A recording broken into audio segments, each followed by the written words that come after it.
تحت الكساء فاقبل عند ذلك أبو الحسن علي بن أبي طالب وقال السلام عليك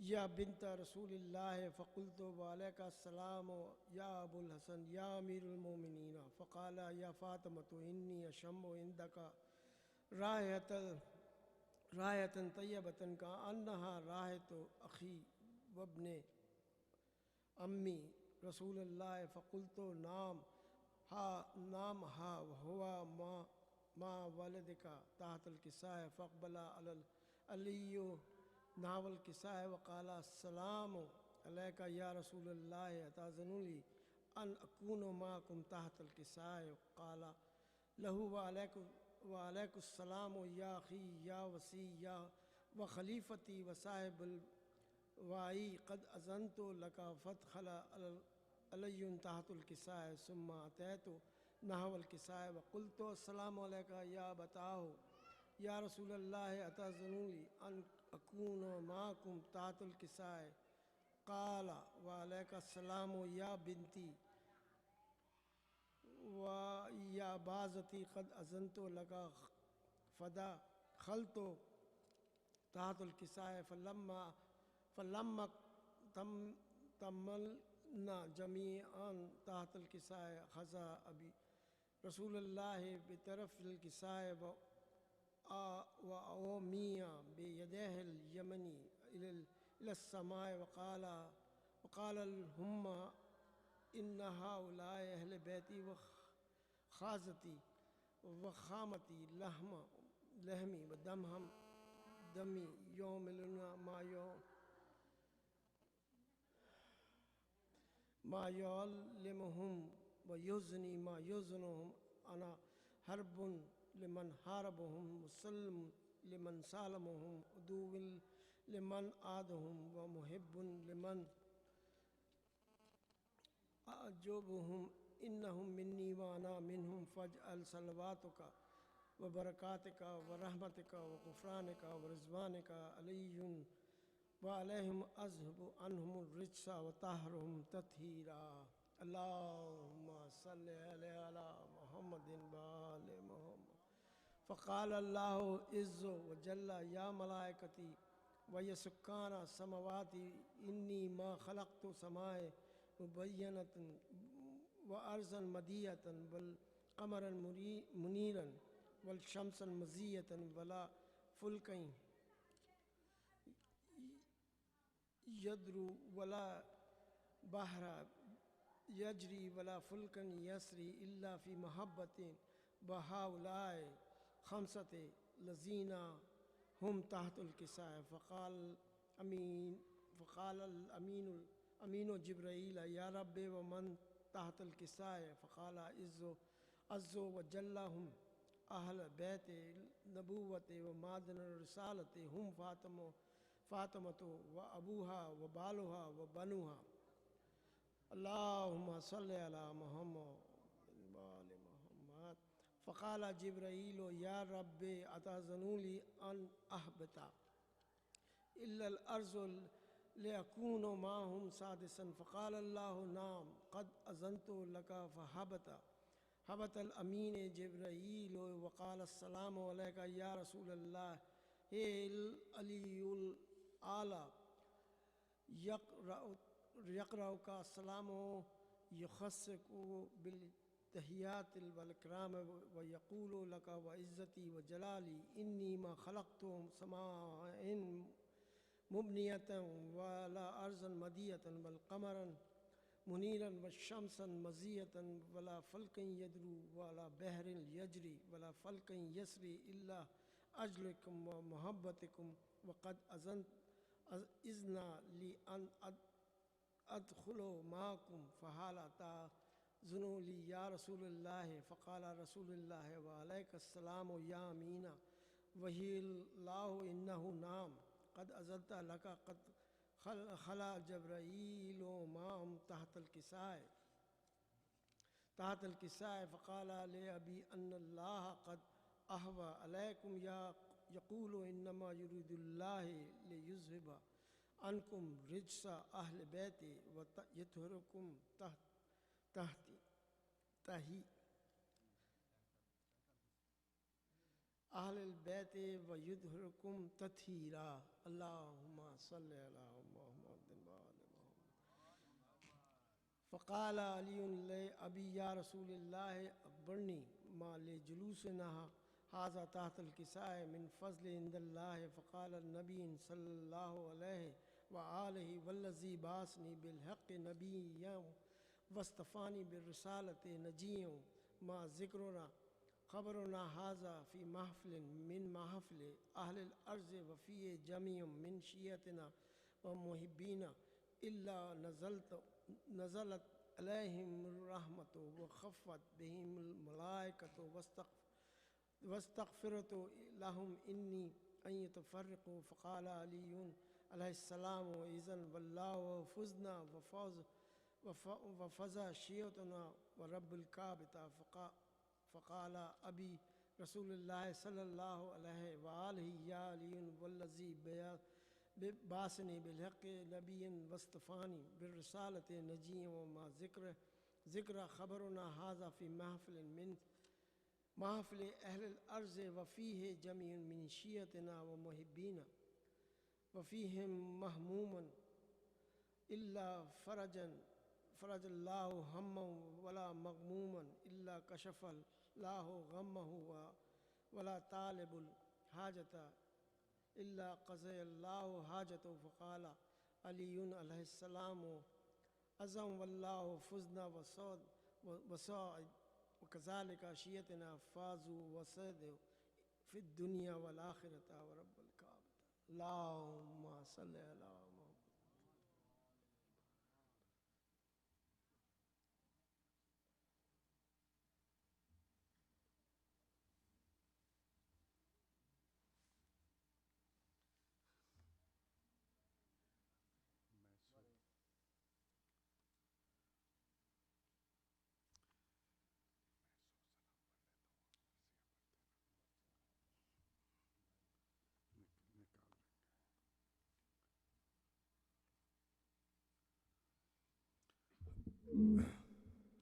بر محمد وآل محمد صلوات۔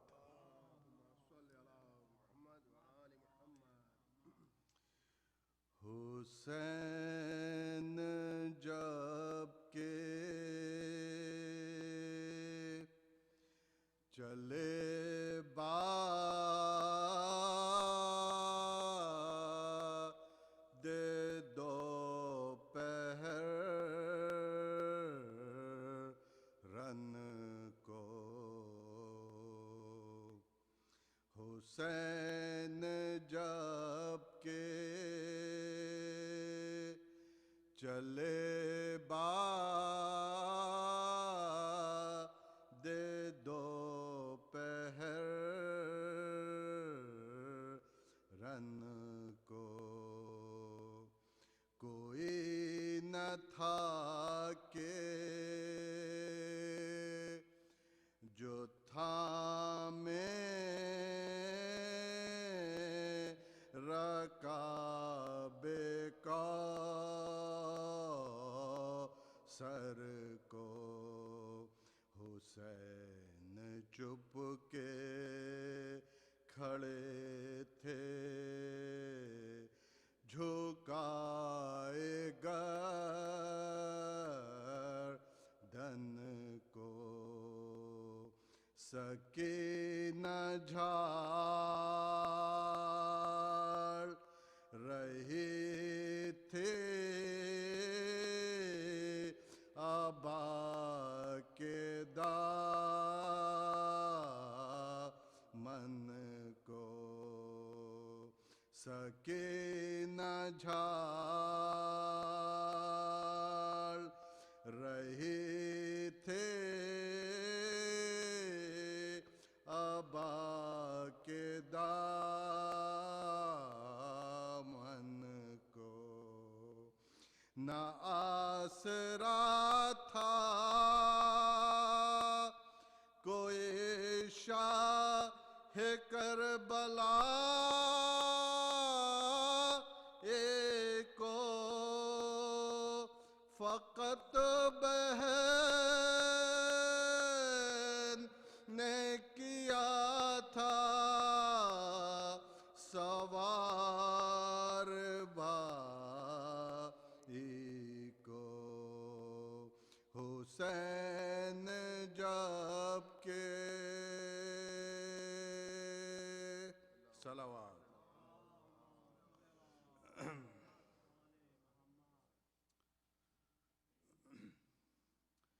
شبیہ امام زمان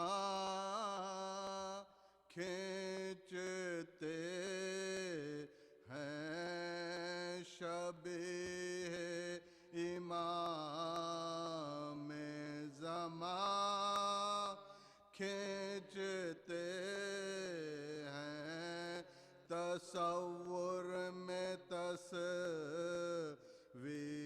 جان کھینچتے ہیں، تصور میں تصویر جانتے ہیں، اور جگہ مول لے ہیں مزاروں کی خاطر، جگہ مول لے ہے مزاروں کی خاطر، شہید زمین پر نشان کھینچتے ہیں، شہید زمین پر کھینچتے ہیں، اور قری سر کے ہے آفتاب قیامت، قری سر کے ہے آفتاب قیامت، لحد پر عباس صاحبان کھینچتے ہیں، لحد پر عباس کھینچتے، اور جب حال ہے دختر فاطمہ کا، عجب حال ہے دختر فاطمہ کا، ردا سر سے زارساں کھینچتے ہیں، ردا سر سے زارساں کھینچتے، اور کہا رو کے اکبر نے اے درد تھم جا، کہا رو کے اکبر نے اے درد تھم جا، کہ سینے سے باسنا کھینچتے، کہ سینے سے باسنا کھینچتے، اور پکار سکے نہ دوہا ہے بابا، پکار سکے نہ دہائی ہے بابا، ستم گر میرے بالیاں کھینچتے ہیں، ستم گر میرے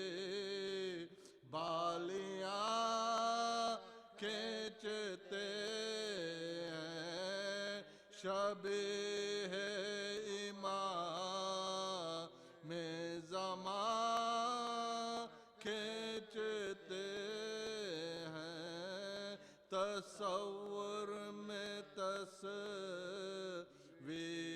جان کھینچتے ہیں صلوات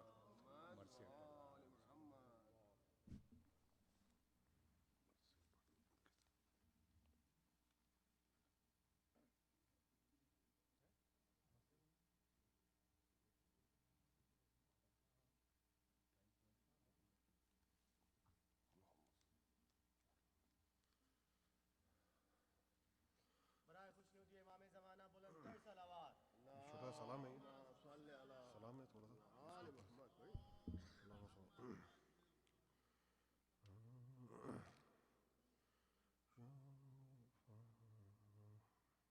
بارہ دیگر سلوار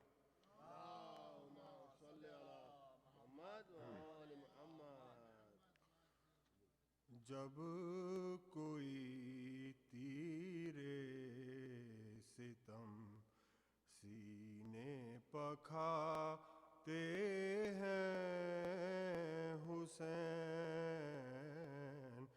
جب کوئی تیرے ستم سینے پکھاتے ہیں حسین دیکھ کر پیر فلک کو مسکراتے ہیں حسین جب کوئی تیرے ستم سینے پکھاتے ہیں حسین مستقل کرنے کو موروثی خزانہ علم کا مستقل کرنے کو موروثی خزانہ علم کا حضرت عابد کو سینے سے لگاتے ہیں حسین جب کوئی تیرے ستم سینے پکھاتے ہیں حسین صبر کی تلقین فرماتے ہیں اہل بیت کو صبر کی تلقین فرماتے ہیں اہل بیت کو لاشے حضرت علی اصغر جلاتے ہیں حسین جب کوئی تیرے ستم سینے پکھاتے ہیں حسین نخل توحید و رسالت کربلا کے دشت میں نقل توحید و رسالت کربلا کے دشت میں اللہ لاکھوں سے اپنے لگاتے ہیں حسین جب کوئی تیرے ستم سینے پکھاتے ہیں حسین ہے وہی رحمت مزاجی اپنے نانا کی طرح ہے وہی رحمت مزاجی اپنے نانا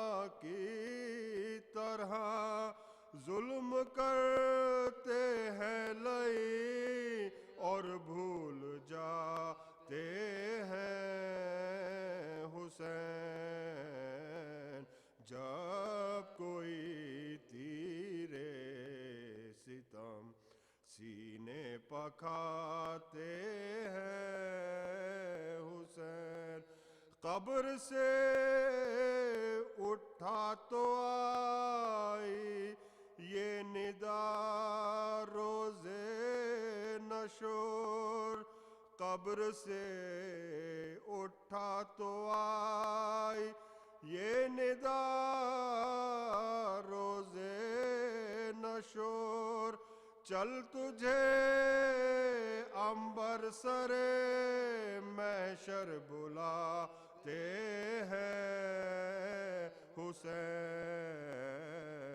جب کوئی تیرے ستم سینے پکھاتے ہیں حسین صلوات پڑھو صلی اللہ محمد آل محمد باری دیگر صلوات اللہم صل علی محمد وآل محمد جب کہ پابند سلاسل ہوئے بولے سجاد صبر وہ دے مجھے اے خالق کل رب العباد نہ رکے پاؤں جو کانٹوں پہ چلائیں جلاد تازیان مجھے مارے نہ کروں میں فریاد امت جد سے امامت کا صلہ پانا ہے ننگے سر بلوے میں ماں بہنوں کو لے جانا ہے ننگے سر بلوے میں ماں بہنوں کو لے جانا ہے کہہ کے یہ توق کو گردن میں سنبھالا ایک بار آگے آگے چلا پکڑے ہوئے اونٹوں کی مہار پیچھے سیدانیاں سر کھولے ہوئے زارو قطار آگے سر سید مظلوم کا نیزے پر سوار نوک نیزہ سے یہ آتی تھی صدائے مغموم ہائے بے پردگی زینب ام کلثوم ہائے بے پردگی زینب ام کلثوم الغرض پہنچا یہ جب قافلہ نزد دریا دیکھا ایک شیر ہے بے دست ترائی میں پڑا رو کے چلائے کہ امو تیری غربت پا فدا ہائے شانے بھی کٹے اور نہ پانی پایا تذکرہ اہل وفا تیرا کریں گے امو با وفا تم کو زمانے میں کہیں گے امو ناگہاں لاشِ سرور نے صدا دی اس دم سخت منزل ہے تجھے صبر دے رب کرم دھیان بیووں کا رہے قید میں بیٹا ہر دم میرے بیمار تیرے ساتھ ہی چلتے ہیں ہم شمر ازلم سے سکینہ کو بچانا بیٹا میری نادان کو سینے سے لگانا بیٹا جب کہ پابندے سلاسل ہوئے بولے سجاد صلوات بر محمد علیہ وسلم.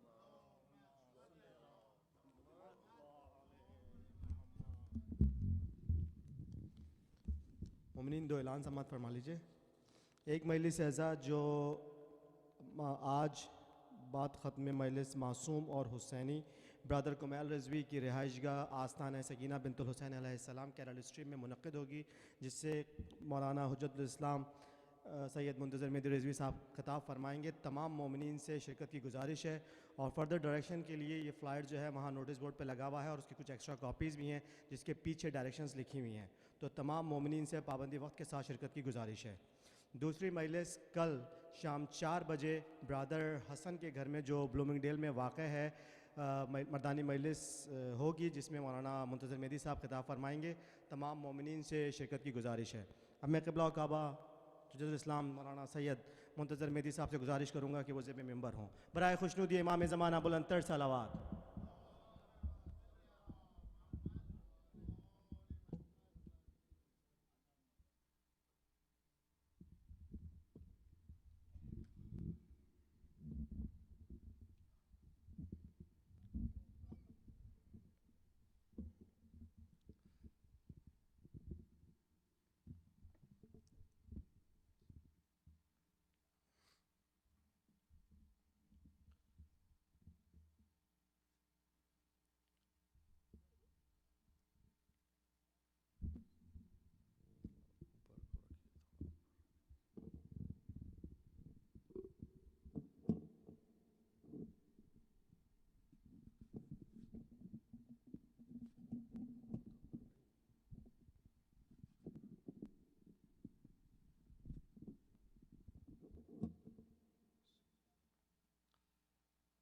فاتحہ.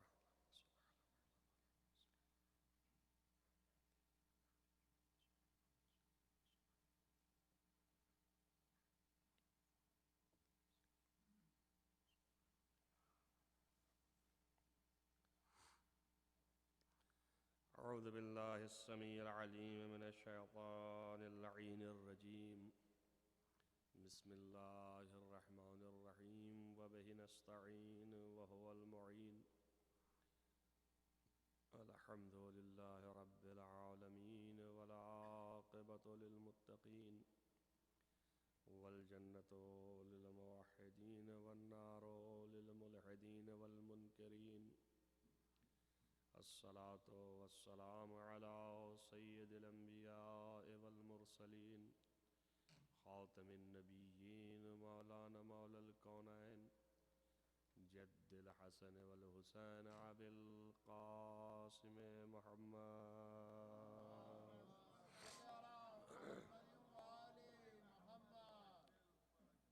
ولا سیما علی ابن عمہ ووزیرہ ووصیہ وخلیفتہ مطلوب کل طالب غالب کل غالب مولانا علی ابن ابی طالب.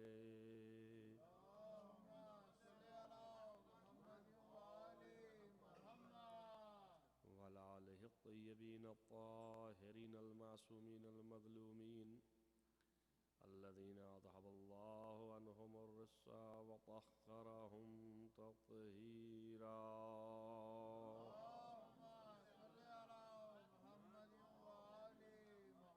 ولعنۃ اللہ علی اعدائہم اجمعین من یومنا ھذا الی قیام یوم الدین. اما بعد فقد قال اللہ سبحانہ وتعالی فی کتابہ الحکیم. بسم اللہ الرحمن الرحیم. کل شیء احصیناہ فی امام مبین. صلوات پڑھیں محمد وعلی محمد.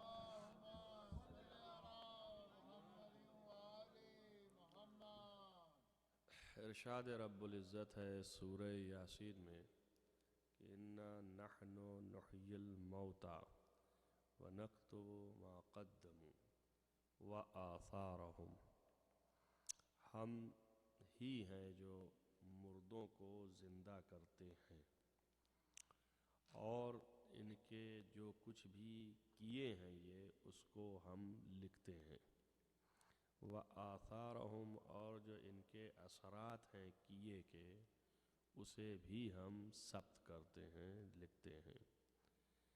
وَكُلَّ شَيْءٍ أَحْصَيْنَاهُ فِي إِمَامٍ مُبِينٍ، اور ہر چیز کو ہم نے احصا کر دیا ہے یعنی جمع کر دیا ہے امام مبین میں۔ یہ میں کل بحث آپ کے سامنے لے آیا تھا، گرچہ بعض لوگوں نے سوچا ہوگا کہ سخت ہو گئی، لیکن ایک بحث ہے تفسیر کی کہ علماء اسلام جو ہیں وہ لفظ امام مبین میں پھنسے ہوئے ہیں کہ یہ امام مبین سے اللہ کی مراد کیا ہے، کہ جہاں پہ اللہ ہر چیز کو جمع کیے ہوئے۔ کبھی ایسا ہوتا ہے کہ قرآن مجید ایک لفظ بولتا ہے اور اس کی مراد اسی لفظ کی ظاہر سے روشن ہو جاتا ہے، اور کبھی ہوتا ہے ایسا کہ ظاہر کچھ اور ہے اور باطن کچھ اور ہے، جس کو اسی ظاہر کے ذریعے سے ہی سمجھتے ہیں کہ باطن مقصد اس کا کیا ہے، لیکن جب ظاہر خود بخود روشن ہو تو اس میں ذہن کو ادھر ادھر کرنے کی ضرورت ہی نہیں، اس میں خود لفظ امام موجود ہے اور اس کے ساتھ امام کے ساتھ مبین بھی موجود ہے۔ مبین جو ہے وہ کھلے کو کہتے ہیں، روشن کو کہتے ہیں، ظاہر کو کہتے ہیں، اور امام جو ہے وہ رہنما کو کہتے ہیں، یعنی یہ کہ امام جو کہ ظاہر ہے، روشن ہے، اور لفظ امام جو ہے وہ اس قدر عالم اسلام میں آشنا ہے، قرآن کی زبان میں بھی آشنا ہے کہ انسان کا ذہن اولین مرتبے پہ اسی معنی رہنما میں ہی جاتا ہے، کسی اور معنی کی طرف جانے کا کوئی سوال ہی نہیں، تو اس لیے کہ طریقہ کلام یہ ہے کہ جب گفتگو کرتے ہیں اور الفاظ استعمال کرتے ہیں تو وہ الفاظ کی جو عام طور سے ایک معنی میں استعمال ہوتا رہتا ہے، تو جب آپ استعمال کیجئے اسی معنی میں جو خیال کریں آپ، تو دوسرا جب سنے گا تو وہی معنی سمجھے گا، کیوں؟ اس لیے کہ اسی معنی میں استعمال ہوتا رہتا ہے عام طور سے، لہذا ذہن جو ہے کسی اور دوسرے معانی کی طرف نہیں جاتا، اسی معنی کی طرف جاتا ہے۔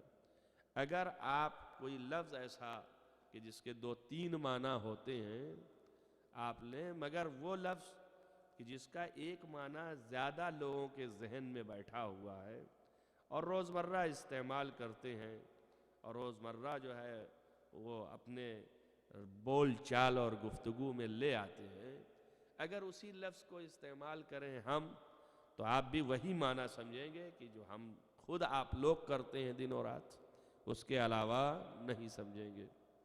اس کے علاوہ سمجھنے کے لیے دوسرا معنی ہمیں قرائن لانا چاہیے، کوئی ایسی چیز معین کرنی چاہیے کہ جس سے دوسرا سمجھ میں آئے۔ تو اسی طرح ٹھیک یہاں قرآن میں ہے کہ جب امام کی لفظ خود قرآن نے متعدد جگہ پر استعمال فرمایا ہے اور اس سے روشن مراد رہنما لیا ہے، تو پھر کوئی اور معنی ہم سمجھیں یہ جو ہے وہ عام فہم اور عرف کے خلاف ہے۔ عرف عام جو ہے اسے امام کا معنی رہنما جانتا ہے، تو یہاں سیدھے سیدھے یہی ہونا چاہیے کہ امام یعنی رہنما روشن کے اندر اللہ نے ہر چیز کو جمع کر دی ہے، لیکن چونکہ لفظ جو ہے وہ پہلے استعمال کر لیا لکھنے کی کہ ہم مردوں کو زندہ بھی کرتے ہیں اور ہم لکھتے بھی ہیں ان کے کیے ہوئے کو اور جو ان کے اثرات ہیں ان کو، تو انسان کا ذہن ادھر سے ادھر ہوا کہ اب ساری چیزوں کو جمع کیا ہے تو اس سے مراد امام سے کیا ہے؟ آیا اس سے مراد کتاب خدا ہے یا اس سے مراد جو ہے وہ لوح محفوظ ہے؟ اس لیے مفسرین نے ادھر ادھر پریشانی کا اظہار کیا۔ یہ تو ایک مطلب سادہ ہوا، اور بہت ممکن ہے قصد بھی ہو یہ کہ ایسا کریں کہ ایک معانی کو چند معانی میں مشتبہ کر دیں، شبہہ پیدا ہو جائے تو جو چیز روشن ہے وہ خود بخود مخفی ہو جائے۔ اللہ نے جسے خود روشن کیا ہے اسے امت چاہتی ہے کہ مخفی ہو جائے۔ یہ امت کا کرشمہ ہے، اللہ کی کوئی اس میں یعنی کمی نہیں ہے کہ خدا نخواستہ اس نے کوئی کمی برتی ہے اپنے کلام کو پیش کرنے میں۔ اور ظاہر ہے کہ وہ حکیم ہے، صاحب حکمت ہے، کبھی وہ کمی کر بھی نہیں سکتا، وہ کمال محض ہے، لیکن امت نے چاہا کہ اس کو مشتبہ کر دیں، ایسا بنا دیں کہ تاکہ عام مسلمان سمجھ نہ سکے۔ درا حالے کی روشن ہے، بالکل واضح ہے، اور جہاں پر واضح نہیں ہوتا وہاں پر آپ کا اعتراض، امت کا اعتراض یہی ہوتا ہے کہ اللہ نے روشن کیوں نہیں کہا، واضح کیوں نہیں کہا؟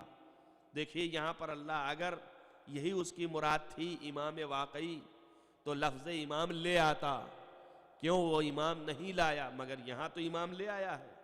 اب یہاں تو کوئی بہانہ نہیں تھا نا کہ امام کے اندر جو کہ امام روشن ہے اور ظاہر ہے اور مبین ہے، اس کے اندر ہم نے ہر چیز کو جمع کر دی ہے، تو اب تو کوئی بہانہ نہ تھا، امام کی لفظ تو لے آیا ہے۔ اب کیا ضرورت تھی کہ آپ پریشان ہو جائیں، کہیں اس سے مراد لوح محفوظ ہے؟ اب جب کہہ دیا کہ لوح محفوظ مراد ہے تو اپنی مراد کو ثابت بھی تو کرنا ہے۔ کل میں نے یہ مفصل بحث کی تھی، تو ثابت کرنے کے لیے دلیل لے آئے کہ لوح محفوظ کو امام مبین کہا کیوں؟ کیا لوح محفوظ نہیں کہہ سکتا تھا؟ وہ خود کہہ سکتا تھا کہ ہم نے ہر چیز کو لوح محفوظ میں جمع کر دیا ہے۔ کیا یہ لفظ جو لوح محفوظ مراد ہے اس کی، کیا وہ لفظ نہیں بول سکتا تھا؟ جبکہ اس زمانے میں کہ جب یہ آیات نازل ہو رہی تھیں، یہ سورہ یاسین کی آیات ہیں اور یہ متعدد سوروں کے نزول کے بعد کی ہیں، ایسا بھی نہیں ہے کہ اول زندگی کی ہے، تو آشنائی قرآن سے مسلمانوں کو ہو چکی تھی اور مسلمانوں کے درمیان لفظیں استعمال ہو رہی تھیں، تو پھر اللہ کو چاہیے تھا کہ لوح محفوظ بھی لوگ جان چکے تھے، پیغمبر بتا چکے تھے کہ قرآن جو ہے وہ اِنَّا أَنزَلْنَاهُ فِي لَيْلَةِ الْقَدْرِ، ہم نے ایک ہی رات میں جو کہ قدر کی رات ہے، شب قدر، اس میں ہم نے پورے قرآن کو نازل کر دیا۔ درحالے کہ پورا قرآن نازل نہیں ہوا تھا، رفتہ رفتہ آیتیں سنا رہے تھے، تو اللہ نے وہ لیلۃ القدر میں جو قرآن نازل کیا تھا، کہاں نازل کیا تھا؟ تو عالم اسلام یہی کہتا ہے کہ وہ لوح محفوظ پر نازل کیا تھا۔ اب وہ لوح محفوظ کیا ہے اور کیا نہیں وہ بحث الگ ہے، مگر لوح محفوظ سے تو آشنا تھے۔ اب لوح محفوظ پر نازل کیا تھا اللہ نے، اس کے بعد جب ضرورت پڑتی تھی تو پھر پیغمبر اسے سناتے تھے، تو یعنی جب حاجت ہوتی تھی تو اللہ پھر پیغمبر کو دیتا تھا، رفتہ رفتہ کر کے، تھوڑا تھوڑا کر کے۔ درحالے کی ایسا ہے نہیں، قرآن جو ہے خود بتاتا ہے کہ لوح محفوظ پر نازل کیا ہوگا عالم اسلام کے کہنے کے مطابق، لیکن یہ لوح محفوظ جو ہے وہ اگر کوئی اور جگہ ہوتی غیر از قلب پیغمبر تو کبھی قرآن یہ نہ کہتا کہ وَلَا تَعْجَلْ بِالْقُرْآنِ قَبْلَ أَن يُقْضَى إِلَيْكَ وَحْيُكَ، اے پیغمبر قرآن میں جلدی نہ کریے گا قبل اس کے کہ آپ کی طرف وحی نازل کی جائے۔ تو اگر قرآن دل پر ہے نہیں تو جلدی کیسے کریں گے؟ جلدی کرنے کا سوال ہی نہیں اٹھتا ہے۔ اس کے معنی یہ ہے کہ دل کے اوپر کندہ ہے قرآن، تو جسے امت لوح محفوظ کہنا چاہتی ہے، کہیں وہی قلب محمد اور آل محمد تو نہیں ہے؟ صلوات پڑھیں محمد وآل محمد۔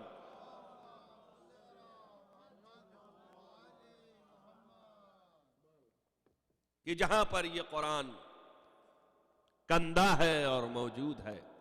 لیکن کل میں نے توجیہ آپ کے سامنے رکھی تھی کہ تمام مفسرین نے جو اس نظریے کے قائل ہیں کہ لہو محفوظ مراد ہے امام مبین سے، توجیہ کی انہوں نے.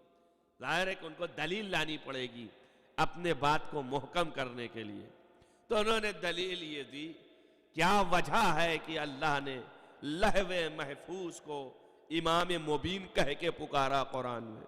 تو دلیل یہ دی انہوں نے کہ وجہ یہ ہے کہ لہو محفوظ وہ جگہ ہے کہ جہاں پر اللہ کا علم اور اس کی مشیت نازل ہوئی ہے، اور ہر وہ جگہ جہاں پر علم خدا اور مشیت پروردگار رہتی ہے اس کو امام مبین کہتے ہیں. یہ وجہ ہوئی کہ لہو محفوظ کو امام مبین کہا جائے. دیکھیے جب انسان کو بغض ہو جاتا ہے تو وہ پھر صحیح راستے سے جب ادھر ادھر ہوتا ہے صحیح راستے نہیں چلنا چاہتا. ماننا ہے آپ کو کہ لہو محفوظ ہے یہ، مگر اس کو بھی صحیح ثابت کرنے کے لیے محتاج ہیں آپ کہ کسی امام مبین تک جائیں.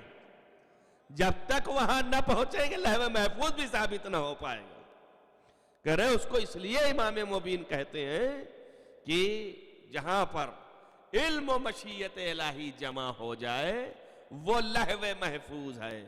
تو اتنی بات تو سمجھ میں آئی گئی، روشن ہو گئی کہ اتنے کے قائل آپ بھی ہیں کہ جہاں پر ارادہ و مرضی پروردگار آ جائے اور علم قدرت الہی جمع ہو جائے وہی امام مبین.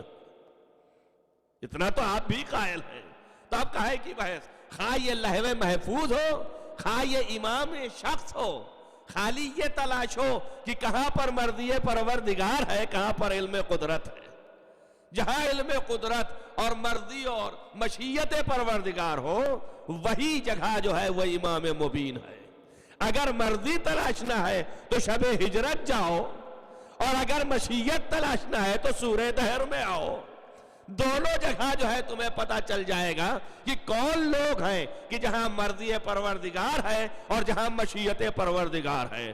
سورہ دہر چیخ کے کہہ رہا ہے ما تشاؤون الا ان یشاء اللہ، تم تو چاہتے ہی نہیں ہو مگر وہی جو اللہ چاہتا. اور شب ہجرت آواز دے رہا ہے کہ کچھ لوگ ایسے ہیں جو اپنے نفس کو بیچتے ہیں اللہ کی مرضی کے بدلے. تو اب پتا چل گیا کہ مرکز ایک ہے جہاں پر مرضی پروردگار بھی ہے اور مشیت الہی بھی ہے. ایک صلوات پڑھیں محمد وآل محمد.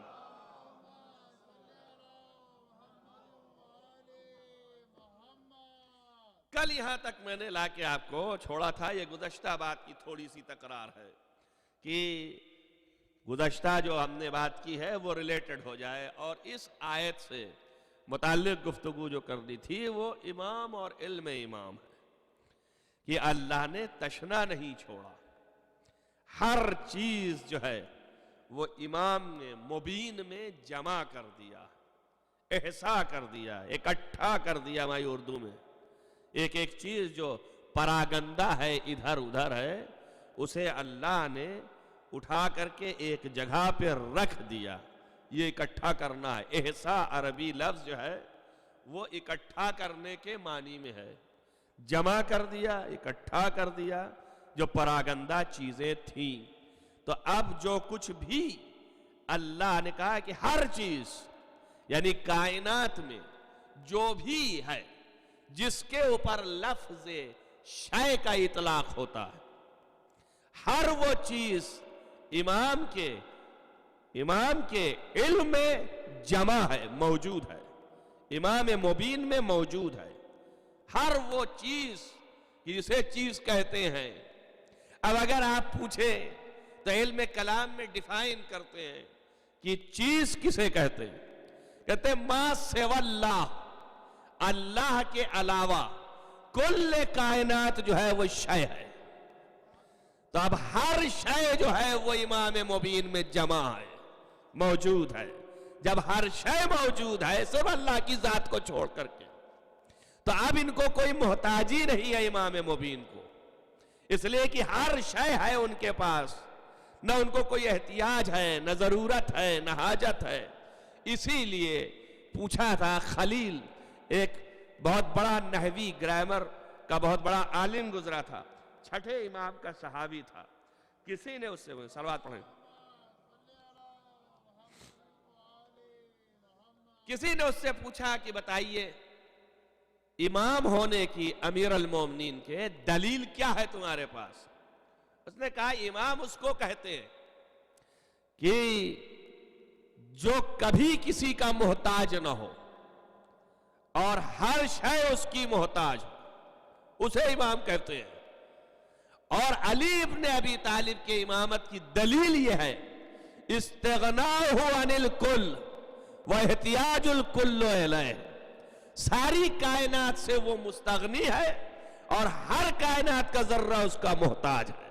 ھذا دلیل علی امامتہ، یہ دلیل ہے اس کے امام ہونے کی۔ اور ظاہر ہے کہ یہ کہاں سے لیا اس نے؟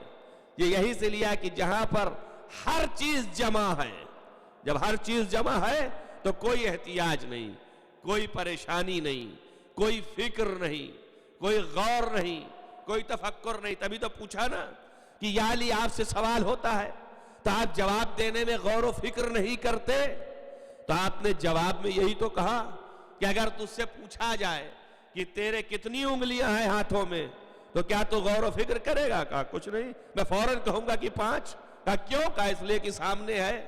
کہا جیسے تیرے سامنے تیرے ہاتھ کی انگلیاں ہیں ویسے ہی میرے سامنے پوری کائنات ہے، کائنات کا ہر ذرہ میرے سامنے ہے اور میں مجھے فکر کرنے کی ضرورت نہیں، دیکھنے کی ضرورت نہیں۔ اور اسی بات پر میں نے جو یہ مسئلہ بنا ہوا ہے، ابھی راستے میں بھی بات ہو رہی تھی کہ آج یہ اہم بحثیں چھیڑتے ہیں لوگ محض اس لیے کہ فضائل علی ابن ابی طالب کو مخدوش کریں، لیکن ہمارے اور آپ کے گھٹانے سے اور مخدوش کرنے سے وہ چیز ختم نہیں ہونے والی، نہ وہ گھٹے گی، نہ ان کی فضیلت میں کوئی کمی آنے والی ہے۔ وہ جو تھے وہ ہیں اور وہ رہیں گے قیامت تک، نہ گھٹ سکتے ہیں نہ ہمارے بڑھانے سے بڑھ سکتے ہیں، اس کے محتاج ہی نہیں ہے۔ اللہ نے ان کو مستغنی قرار دیا ہے، تو نہ ہمارے بڑھانے سے اگر کوئی یہ خیال ہو کہ ہم نے بڑھا دیا، ان کو بہت سے لوگوں کو خیال ہوتا ہے کہ بھئی آپ نے بہت زیادہ بڑھا دیا، اگر ہم نے بڑھایا تو ہمارا بگڑ گیا، ان کا کچھ نہیں بگڑے گا، نہ وہ بڑھیں گے نہ گھٹیں گے، اور ہم نے گھٹایا تو ہمارا بگڑ گیا، ان کا بھی کچھ نہیں بگڑنے والا نہیں۔ اس لیے فرمایا نا کہ 2 ہمارے بارے میں ہلاک ہو جائیں گے، وہ کہ جو ہمارے مرتبے سے ہمیں گھٹا دے اور وہ کہ جو ہمارے مرتبے سے ہمیں بڑھا دے۔ قالی اور غالی یہ دونوں ایسے ہیں کہ ہلاک ہو جانے والے ہیں۔ میں نے کبھی کسی مجلس میں کہا تھا گھٹانا اور بڑھانا ہمارے بس میں نہیں ہے، گھٹا ہم دے چاہے جتنا ہی کم کرتے چلے جائیں، جتنا چاہیں کم کرتے چلے جائیں، یہ ہماری سوچ ہوگی، ہماری فکر ہوگی، اور بڑھانا جتنا چاہیں کرتے چلے جائیں یہ بھی ہماری سوچ ہوگی۔ فضائل آل محمد میں نہ کہیں کمی آ سکتی ہے اور نہ ہی اضافہ ہو سکتا ہے۔ یہ فضیلت لکھی ہے کہ امیر المومنین علی ابن ابی طالب علیہ السلام، ملا جلال الدین سیوطی نے اپنی کتاب میں لکھا جو کہ اہل بیت کی تعریف میں انہوں نے 12 اماموں کی سوانح عمری لکھی۔ یہ اہل سنت کے جلیل القدر عالم ہیں۔ اب چونکہ یہ طریق اہل سنت سے روایت، لہذا اس پر بحث اور قلم فرسائی شروع ہو گئی کہ صاحب یہ روایت صحیح نہیں ہے اور یہ اس طرح کی روایتیں جو ہیں غلط ہیں اور یہ فضیلت میں نہیں آنا چاہیے کہ اس لیے کہ ممکن نہیں ہے۔ صلوات پڑھیں محمد وآل محمد۔ کیوں فضیلت میں نہیں آنا چاہیے؟ انہوں نے لکھا کہ امیر المومنین علی ابن ابی طالب علیہ السلام ایک قدم رکاب سے اٹھا کے دوسرے رکاب تک لے جانے کے درمیان آپ جو ہیں وہ قرآن کی تلاوت کرتے تھے اور کل قرآن ختم کر دیتے تھے۔ یہ فضیلت ہے امیر المومنین کی۔ اب یہ فضیلت مختصر میں نے بیان کی، اب یہ جلدی سے حلق سے نیچے نہیں اترتی۔ صاحب کیسے ممکن ہے؟ اتنا جلدی کوئی پڑھ نہیں سکتا، چونکہ پڑھ نہیں سکتا لہذا یہ فضیلت نہیں ہو سکتی۔ البتہ اس مسئلے کو حل کیا امام حسین علیہ السلام نے بڑے آسانی سے۔ جب جناب حبیب ابن مظاہر کی میت پہ پہنچے تو آپ سرحا نے یہ فقرہ ادا کیا کہ تجھ پر رحمت ہو اے حبیب. تو وہ شخص ہے کہ جو ایک رات میں یا ایک سجدے کے اندر کل قرآن کو ختم کرتا تھا. آپ سوچیں کہ جب حبیب ابن مظاہر ایک رات میں پورا قرآن ختم کر سکتے ہیں تو مومن ہو کر کے تو جو امیر المومن ہے کیا وہ ختم نہیں کر سکتا؟ ایک قدم کو ادھر سے اٹھا کے ادھر لے جانے حتماً ختم کر سکتا ہے. لیکن اگر اس کو اس طرح نہ سوچیں، اسی طرح سوچیں، تب بھی مشکل نہیں ہے کہ آپ کا یہ کہنا ہے کہ کل قرآن لوح محفوظ ہے، اور لوح محفوظ کو لوح محفوظ اس لیے کہتے ہیں کہ چونکہ اس کے اندر اللہ کا علم اور مشیت ہے. تو قرآن جب لوح محفوظ میں ہے جہاں علم و مشیت دونوں جمع ہے، اسی کا نام امام مبین ہے. تو علی کی ذات وہ ہے کہ جہاں علم و مشیت دونوں جمع ہے، تو اب ان کو قرآن کی تلاوت کرنے کے لیے دیکھنے کی ضرورت نہیں ہے. اگر انہوں نے قدم اٹھایا اور نفس کی طرف اپنے رجوع کیا تو پورا قرآن ویسے ہی کی ویسے ہی تلاوت ہو گئی. ایک صلوات پڑھیں محمد و آل محمد.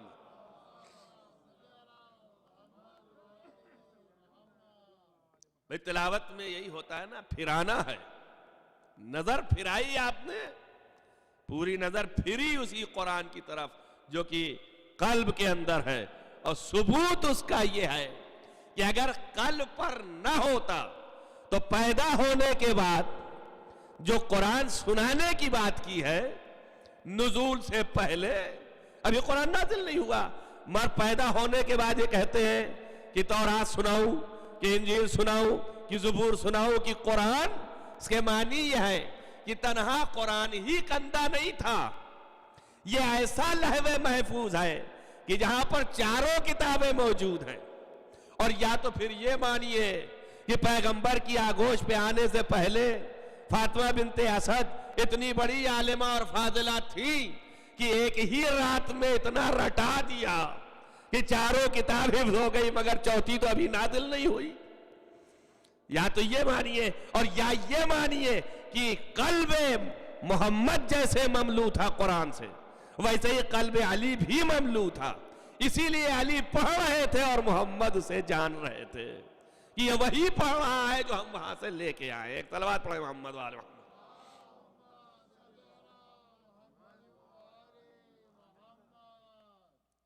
ایک صلوات اور پڑھ دیں محمد وآل محمد.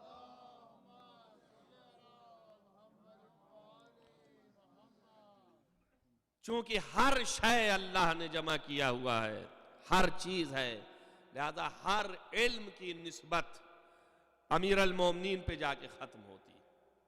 آپ دیکھیں کوئی علم کائنات کا ایسا نہیں ہے کہ جو امیر المومنین سے جدا ہو. کوئی بھی علم ہو، علم دنیا ہو یا علم دین ہو. علم دنیا کی بھی جو انتہائی کیفیت ہے وہ انہی کے شاگردوں پہ پہنچتی ہے، اور وہ امیر المومنین علیہ السلام کا دیا ہوا ہے، عطیہ ہے. خواہ وہ جس شعبے میں ہو. آج سائنسدان جو ہیں وہ بھی جو حاصل کیے ہیں وہ بھی قدیم ایام سے ریسرچ کر کے ایک چیز کو نکالا تو اس کی کوئی بنیاد تو ہے کہ نہیں ہے. جو بنیاد ہے وہ امیر المومنین سے، اور اس کے ثبوت فراہم ہے. باقاعدہ ایسا نہیں کہ لفظی جمع خرچ ہے، پر یہ کہ ہر چیز جیسے واقعات ہم پڑھا کرتے تھے، امیر المومنین کے واقعات ہیں مگر منسوب دوسروں سے کر دیے گئے. تو منسوب کر دینا بھی ایک الگ فن ہے، اسی لیے کہ تشخیص نہ ہو سکے کہ یہ کس کا ہے. وہی مشتبہ کرنا تاکہ مشابہ ہو جائے اور انسان مس گائیڈ ہو جائے. کہیں ایسا کرنے سے فائدہ یہ پہنچانا چاہتے ہیں کہ ان کی شخصیت کو تجلیل نہ ہونے پائے. یہ جو ہے بالکل اس طرح سے لوگوں کے سامنے نہ آنے پائیں. تو اس میں نقصان کس کا ہوا؟ نقصان مسلمان ہی کا ہوا جس نے مشتبہ کیا. ان کا کوئی نقصان نہیں ہوا، وہ جیسے تھے ویسے ہی ہیں اور قیامت تک ویسے ہی رہیں گے. جیسے تم محتاج تھے ویسے ہی محتاج رہو گے، ان سے پوچھتے رہو گے اور وہ بتاتے رہیں گے. ہر علم کی انتہا ان کے پاس. علم فصاحت انہی کے پاس، علم بلاغت انہی کے پاس، علم ادب انہی کے پاس، علم ریاضی انہی کے پاس، علم جبر انہی کے پاس، ہر علم کی انتہا جو ہے علم سیاست ان کے پاس، علم قیاست ان کے پاس، ہر جگہ پر تاریخ دانی جو ہے جو چلی ہے، امیر المومنین نے فرمایا کہ تاریخ کو ثبت کرو اور جمع کرو. یہ تاریخ جو ہے جس کی ابتدا آپ نے فرمائی، اور لکھنے والوں نے لکھا کہ اول فرمان امیر المومنین پر اسلام میں کتاب لکھی گئی تاریخ کی. آپ نے اعراب لگوایا قرآن کے اندر، علم نحو آپ کی وجہ سے ایجاد ہوا، علم صرف آپ کی وجہ سے آیا، آپ کے شاگرد نے یہ کام کیا، آپ نے شاگرد کو بتایا. اسی طریقے سے ہر علم کی انتہا آپ پر جا کے ٹوٹتی ہے. یہ علم ظاہری ہے. علم باطن جو ہے کہ علم تصوف ہے، علم عرفان ہے، اس کا تو ہر شخص کلمہ پڑھتا ہے، سب کی انتہا جا کر کے ہوتی ہے ایسے شخص کے اوپر کہ حسن بصری کہلاتا ہے. اور حسن بصری جو ہے وہ امام کا شاگرد تھا، اور اتنا زیادہ شائق تھا کہ حضرت کے آخری وقت جب شہادت کا وقت تھا تو اس وقت بھی حضرت سے سوال کیا اور حضرت نے اس وقت بھی جواب دیا. کسی نے پوچھا کہ یہ وقت نہیں ہے ایسا، مولا نے آنکھ کھول کے کہا کہ آخری دم تک میں بتاتا جاؤں تاکہ اسے یہ محسوس ہو کہ علم جہاں رکھا ہے اللہ نے وہاں ذرہ برابر کوتاہی نہیں ہے عطا کرنے میں. علم سے مملو ہے کلیجہ، اور ڈھونڈ رہے ہیں افراد کو کہ جو صاحب صلاحیت ہوں ان کو یہ علم عطا کریں. اور یہ صحیح نہیں بلکہ جگہ جگہ پر اعلان ملتا ہے کہ آپ نے جب منبر پہ گئے تو فرمایا سلونی سلونی قبل ان تفقدونی، پوچھ لو مجھ سے، پوچھ لو جو بھی پوچھنا چاہتے ہو قبل اس کے کہ مجھے دنیا سے کھو دو، ختم کر دو. بس یہ ساری چیزیں تاریخ کی شاہد ہیں اس بات کے اوپر کہ یہ ذات ایسی ہے کہ ہر چیز کا علم اس کے پاس موجود ہے. اور سلسلے وار ایسا نہیں کہ اگر ان کے پاس ہے تو ان کے بیٹے کے پاس نہیں ہے. جو ان کے پاس ہے وہی دوسرے کے پاس ہے، وہی تیسرے کے پاس ہے، وہی چوتھے کے پاس ہے، وہی پانچویں کے پاس ہے. سب ایک ہی طریقے کے ہیں، فرق ذرہ برابر نہیں ہے. اسی لیے تاریخیں بتاتی ہیں کہ جب امیر المومنین سے سوال ہوتا تھا تو کبھی کبھی آپ جواب نہیں دیتے تھے. امام حسن علیہ السلام سے کہتے تھے کہ آپ جواب دیجئے تاکہ جواب امام عطا فرمائیں تو یہ پتا چلے کہ لوگوں کو محسوس ہو کہ جتنا علم باپ کا ہے اتنا ہی بیٹے کا. فرق نہیں ہے. اور ایسا بھی نہیں کہ جس طرح سے امیر المومنین سے محتاج تھے پوچھنے پہ ویسے ہی امام حسن سے بھی محتاج تھے. واقعات بے شمار ہیں. آپ دیکھیے کہ بنی امیہ کا راس و رئیس معاویہ جو کہ اپنے زمانے کا امیر ہے، جب اس کے پاس یہ خبر آتی ہے کہ روم کا شہنشاہ یہ سوال کروا رہا ہے تم سے، اس کا جواب دو، تو اس کو جواب جب نہیں آتا تو وہ جواب مانگتا کس سے ہے؟ پورے تاریخ میں ڈھونڈے، سوال بھی کوئی اہم نہیں تھے اتنے، بہت مختصر سوال، مگر جواب ملا امام حسن کی ڈوڑی پہ. عالم اسلام میں کوئی شخص ایسا نہ تھا کہ جو جواب دیتا. امام حسن علیہ السلام کے پاس آیا، سوال یہ تھا کہ بتاؤ کون سی جگہ وہ ہے کہ جو پورے آسمان کے سینٹر پہ وہ زمین کی جگہ واقع ہے؟ کون سی جگہ ہے زمین میں جو بیچوں بیچ وسط سما میں ہے، آسمان کے بیچوں بیچ پڑتی ہے وہ جگہ؟ دوسرا سوال یہ تھا کہ کون سی زمین کی وہ جگہ ہے کہ جس میں صرف ایک دفعہ سورج چمکا ہے؟ یہ دو سوال تھے عالم اسلام کا. کوئی صحابی، کوئی ایسا فرد جو تابعی میں رہا ہو اس دور میں اور اپنے کو عالم دورہ سمجھتا رہا ہو، جواب نہیں دے سکا. حضرت کے سامنے آیا، حضرت نے اسی طریقے سے ہنستے ہوئے جواب دے دیا. کہا اس میں کیا ہے؟ تو روشن ہے کہ کعبے کی پشت جو ہے وہ زمین ہے کہ جو وسط آسمان میں ہے، جو وسط آسمان پر ہے. اور اسی طریقے سے دوسرا جواب دیا کہ وہ دریائے نیل کی وہ جگہ ہے جو حضرت موسیٰ گزر رہے تھے اور اسی وقت جو ہے خالص جب پانی ہٹ گیا تو آفتاب کی روشنی گئی، اور اس کے بعد جب پانی مل گیا تو پھر آج تک نہ پانی ہٹا ہے اور نہ آفتاب وہاں چمکا ہے. تو یہ مختصر جواب ایسا کہ نہ سوچنے کی ضرورت پڑی، نہ غور و فکر کی ضرورت پڑی، نہ مراجعے کی ضرورت پڑی کہ دیکھیے میں دیکھ کے بتاؤں گا یا سوچ کے بتاؤں گا. یہ کہاں سے بتایا؟ یہ وہی سے بتایا. کل شیء احصیناہ فی امام مبین. ہر چیز کو ہم نے امام مبین میں احصا کر دیا. اب یہاں سے ایک بات تو روشن کر دی امام حسن نے کہ ان کو یہ بھی نہیں پتا ہے کہ کعبے کی فضیلت کیا ہے. ان کو یہ بھی نہیں پتا ہے کہ کعبے کے کرائم میں سے کیا ہے. اگر جانتے ہوتے تو بیان کرتے، مگر نہیں بیان کر سکے. تو ایک بات روشن کی کہ جن کو بیت کے فضائل نہیں معلوم انہیں اہل بیت کی کرامت کیا معلوم ہوں گے. ایک صلوات پڑھیں محمد وآلہ.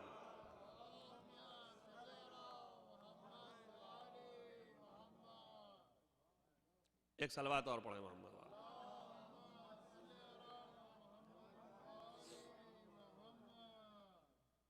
گفتگو اس بات کی تھی کہ امام اپنے زمانے کی ہر چیزوں سے اور آئندہ کی ہر چیزوں سے آگاہ ہے. ذرہ برابر ایسا نہیں ہے کہ اس کے اندر کوئی ایسی چیز ہو کہ اس سے وہ آگاہی نہ رکھتا. ہر چیز کا علم اس کے نفس کے اندر موجود ہے اور مفصل آیات الہی موجود ہے اس سلسلے میں کہ جو اس بات کی گواہی دیتی ہے. وَيُلْقِي الرُّوحُ، اللہ تعالیٰ نے روح جو ہے وہ القا فرمایا ہے بعض بندوں کے اندر جس کو وہ چاہتا ہے. پوچھا گیا ایمان سے کہ یہ بعض بندے جن کے اندر روح اللہ نے القا فرمایا ہے من امرنا، اپنے امر سے، وہ کون سے لوگ ہیں کہ جن کے اندر اللہ نے یہ روح ڈالی ہے؟ تو حضرت نے فرمایا کہ آگاہ ہو جاؤ، یہ وہ روح ہے کہ جس کی صفت یہ ہے کہ یہ سب چیزیں جو گزشتہ ہو چکی ہیں اس کو بھی جانتی ہے، جو آئندہ آنے والی ہیں اس سے بھی آگاہ ہے. اور اس روح کی کرامت یہ ہے کہ یہ ایک لمحے میں اس جگہ سے مشرق سے لے کے مغرب تک سیر کر سکتی ہے.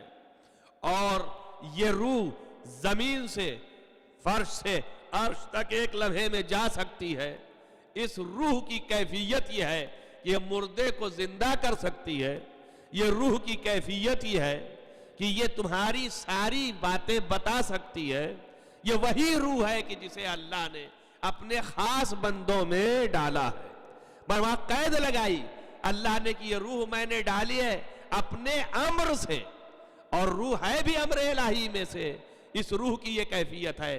شاید یہ وہی روح ہے کہ جسے اللہ نے سب سے پہلے آدم کے ہاں ڈالی اور اس کے بعد یہ آواز لگائی کہ جب ہم اس روح کو پھونکے تو تم سب اس کے سامنے جھک جانا.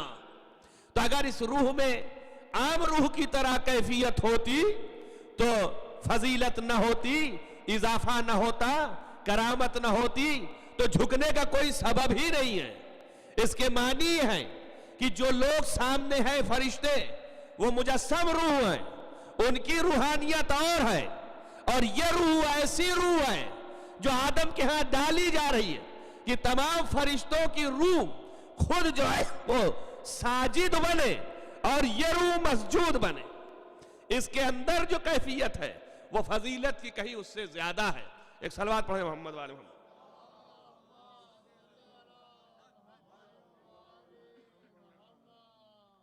جب ہم اس روح کو ڈال دیں تو تم سب جو ہے اس کے سامنے جھک جانا.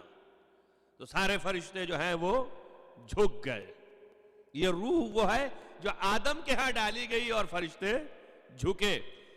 مگر یہ آپ غور کریں اس سے کہ قبل کہ میں آپ کو بتاؤں کہ اس روح کی کتنی فضیلتیں تھیں، صرف ایک فضیلت یہ ہے کہ جب مقابلہ ہوا فرشتے میں اور آدم میں، مقابلہ ہوا علم کا تو اسی روح کی بنیاد پر. تو جب مقابلہ ہوا تو فرشتہ پیچھے ہٹ گیا اور آدم آگے بڑھ گئے.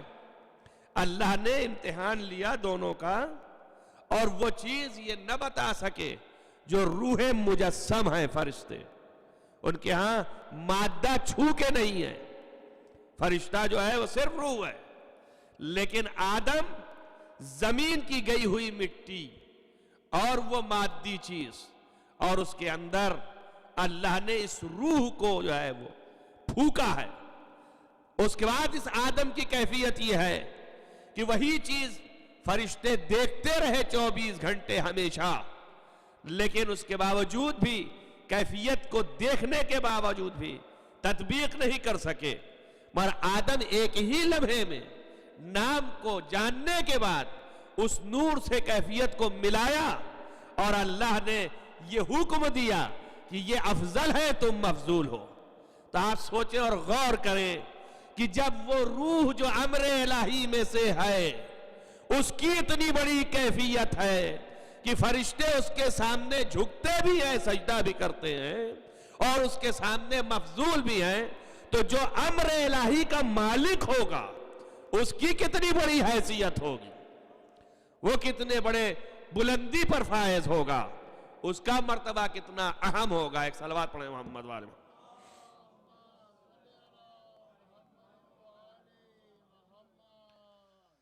ظاہر ہے کہ اس کی کیفیت ایسی ہوگی کہ فرشتے یہاں جھکے ہیں، مگر کسی فرشتے نے یہ نہیں کہا کہ آدم تیری مثال کائنات میں نہیں ہو سکتی. پوری تاریخ آپ لے لیں، قرآن تلاش لیں، کہیں کسی فرشتے نے آدم کے تعریف میں یہ تو نہیں کہا کہ اے آدم تیری کوئی مثال کائنات میں نہیں ہے. لیکن اولی الامر کی کیفیت یہ ہے کہ فرشتہ دیکھ رہا ہے. شب ہجرت جب علی سو رہے ہیں تو عرش سے یہ جبرائیل اور میکائیل اتر کے یہ کہہ رہے ہیں مسلوں کا یہ ابن ابی طالب، اے ابی طالب آپ کی مثال ڈھونڈے نہیں مل سکتی ہے، کوئی آپ کا مثل نہیں ہے، نظیر نہیں ہے. ایک جملہ کہوں، اگر آپ اور ہم تلاشے، کل میں نے پڑھا تھا یہ خلیفہ ثانی نے کہا کہ عورتیں عاجز ہیں مثل علی ابن ابی طالب پیدا کرنے سے، تو یہ تو خاطی نظریں ہیں. جب معصوم نظر مثل علی نہیں ڈھونڈ پا رہی تو خاطی کیا ڈھونڈے گی. صلوات پڑھیں محمد وآل محمد.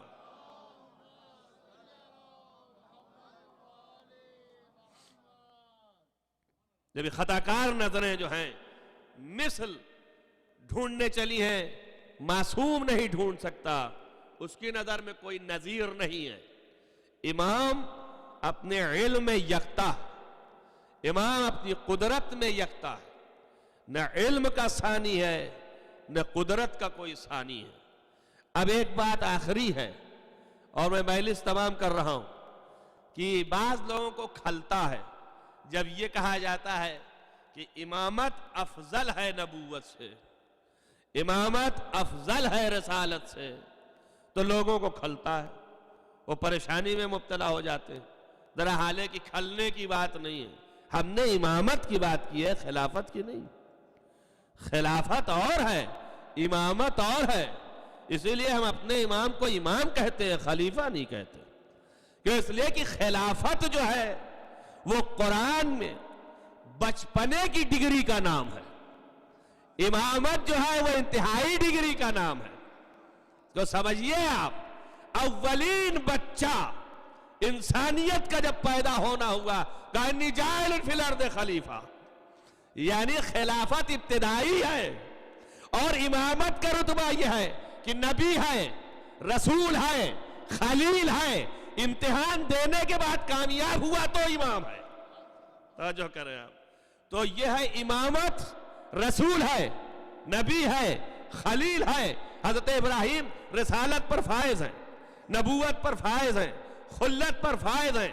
لیکن اس کے بعد اذ ابتلی ابراہیم ربہ بکلمات، جب چند کلمات کا امتحان دے دیا فاتمہم، تمام کر لیا، تب آواز آئی قال انی جاعلک للناس اماما، کہ ہم اب آپ کو لوگوں کا امام بناتے ہیں.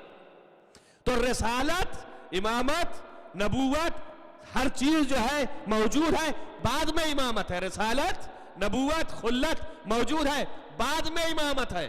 تو گویا سمیٹ کر کے یہ کہا جا سکتا ہے کہ امامت وہ منصب ہے کہ جس کے اندر منصب رسالت بھی ہے، منصب نبوت بھی ہے، منصب خلت بھی ہے. اسی کو رفع کہتے ہیں کہ تمام کمالات جب جمع ہو جائے تو امام بنتا ہے، اور کمالات اگر بکھر جائے تو کبھی نبی بنتا ہے، کبھی رسول بنتا ہے، کبھی خلیل بنتا ہے. صلوات پڑھیں محمد وآل محمد.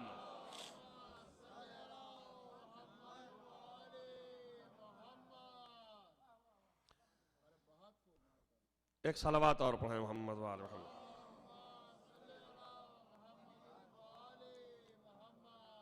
اب باقی باتیں کل انشاءاللہ آپ کے سامنے ہوں گی کہ یہ خود امتحان میں تمام تفاسیروں میں اس کا ذکر ہے کہ یہ جو اللہ نے امتحان لیا، ابتلا کیا جناب ابراہیم کو.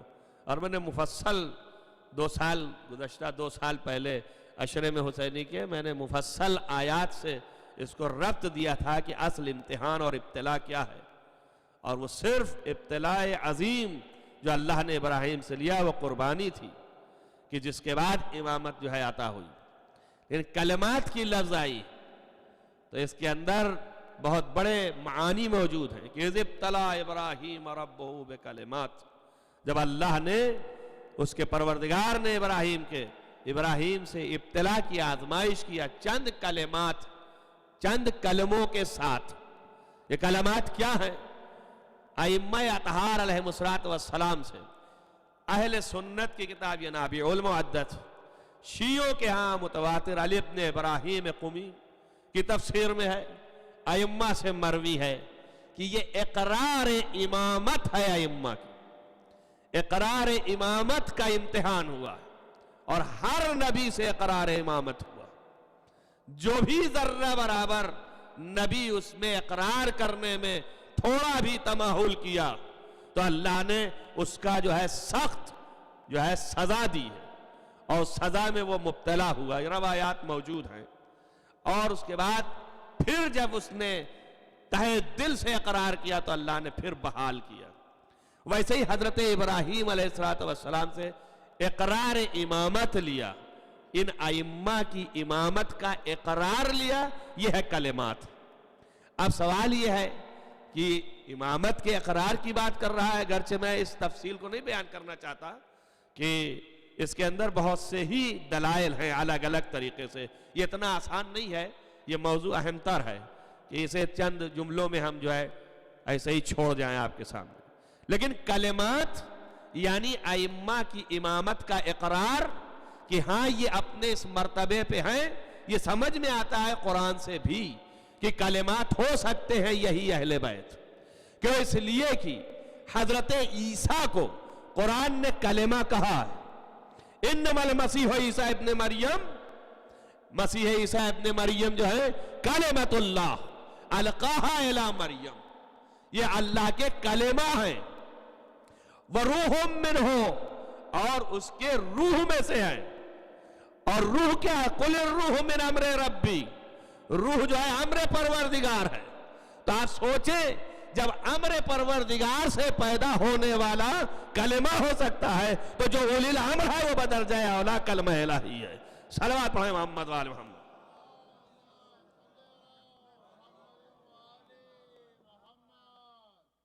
اور یہ وہی کلمات ہیں کہ جن کے ذریعے سے حضرت آدم کی توبہ قبول ہوئی.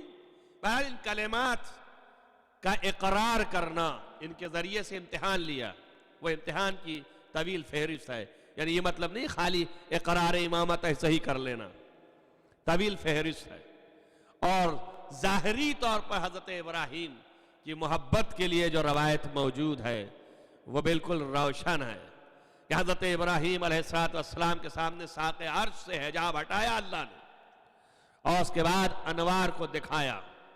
تو جب اللہ سے سوال کیا کہ یہ نور کس کا ہے تو اللہ نے ایک ایک کی تعریف بیان کی. فرمایا ھذا نور، یہ نور جو ہے میرے خاص محبوب بندے محمد کا ہے. ساتھ فرمایا ھذا نور، یہ دوسرا نور جو ہے یہ خاص میرے ایک بندہ کی لفظ نہیں، خاص میرے محبوب کے ناصر کا نور ہے. وَالنَّاصِرُهُ، یعنی یہ نور اس ناصر کا ہے، اس کے یعنی محمد مصطفیٰ صلی اللہ علیہ وسلم کے ساتھ نصرت کرنے والے کا. ایک روایت میں علامہ امیر حامد حسین اللہ مقامہ نے بہت سی روایتیں اس سلسلے میں جمع کی ہیں. ایک روایت میں یہ لفظ ہے کہ خود اللہ تعارف کرا رہا ہے حضرت ابراہیم سے تو کہتا ھذا نور علی ناصرنا، یہ نور علی ہے جو میرا ناصر ہے. آپ دیکھیں روایات کے فقر سب پیغمبر سی روایتیں ہیں.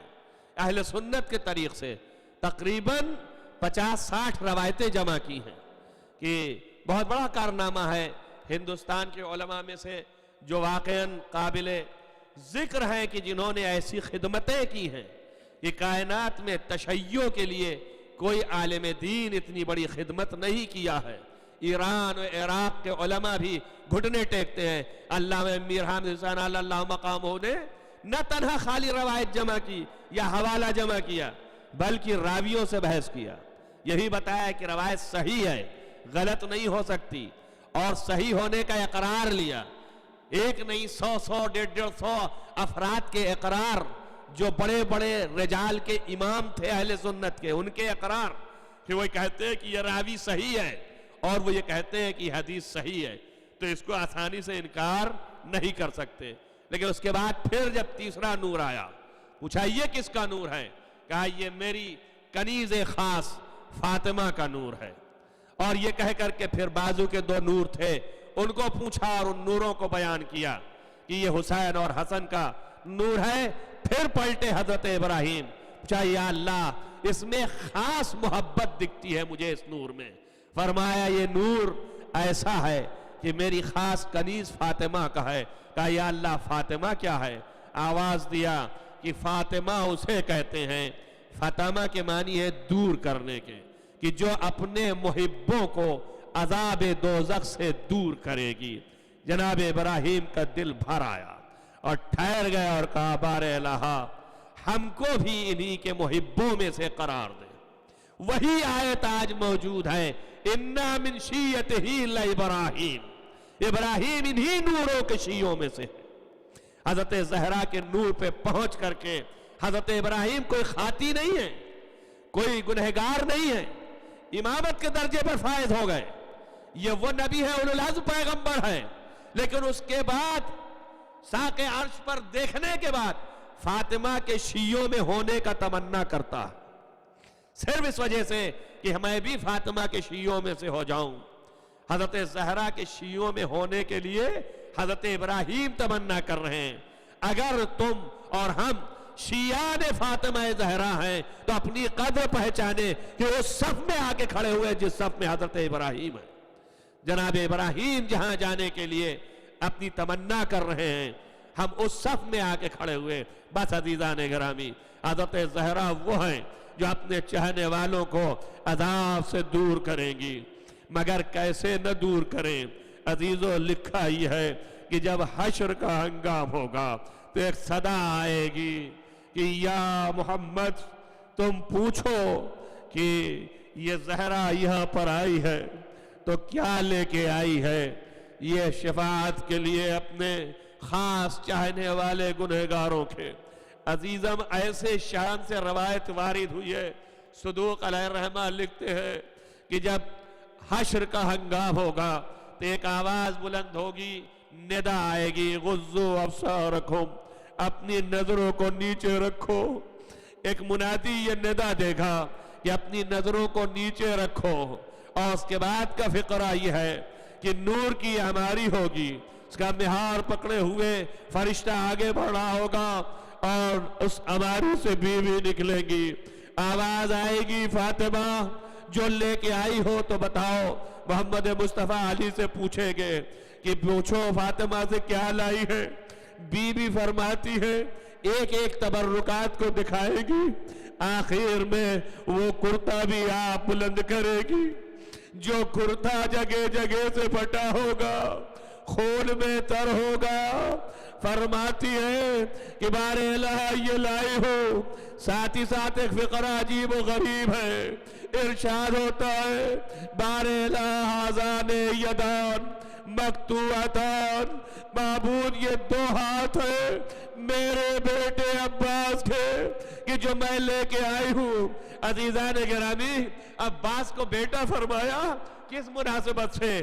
ظاہر ہے کہ جب بھی وقت نہیں، یہ مصائب ہے کہ میں آپ کو نقطے تک پہنچاؤں کہ باپ بیٹا کا جو تعلق ہے وہ اس اعتبار سے ہے کہ ابن بنا سے ہے. بنا بنیاد کو کہتے ہیں. باپ کی تمام تر نسل کی بنیاد بیٹے پہ ہوتی ہے. زہرا کی تمام تر نسل کی حفاظت عباس کی وجہ سے تھی. اس لیے ابنی العباس فرمایا. عباس وہ ذات ہے کہ جس کی بنیاد پر زینب سوتی تھی، لیکن بعد شہادت عباس زینب کے الفاظ تھے، بھیا اب تم تو سو، لیکن زینب کی نیند ختم ہو گئی. جزاکم ربکم خیر الجزا. عزیزوں، چند فقرات میں ان کے بیان کرتا ہوں کہ جناب زینب کی کیا کیا مصیبتیں تھیں.